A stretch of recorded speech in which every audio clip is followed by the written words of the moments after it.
हुजूर ने फरमाया, गुलामों पता है सबसे अफजल सदका कौन सा है? एक सहाबी कहने लगे, हुजूर यतीम को देना। फरमाया नहीं। सबसे अफजल सदका कौन सा है? या रसूल अल्लाह मिस्कीन को देना। फरमाया नहीं। सबसे अफजल सदका हुजूर मुसाफिर को देना। फरमाया नहीं। सबसे अफजल सदका या रसूल अल्लाह मुजाहिदीन इस्लाम को देना। फरमाया नहीं। हुजूर फिर सबसे अफजल सदका क्या है?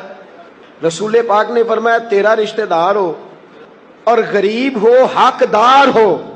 और अगले लफ्ज बड़े अजीब है, तेरा रिश्तेदार हो, गरीब हो और तुझसे नाराज हो। कैसी बात है?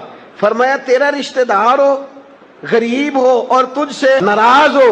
फरमाया किसी भी तरीके उसके घर सदका पहुंचा दे, सबसे अफजल सदका करने का सवाब लिखा जाए।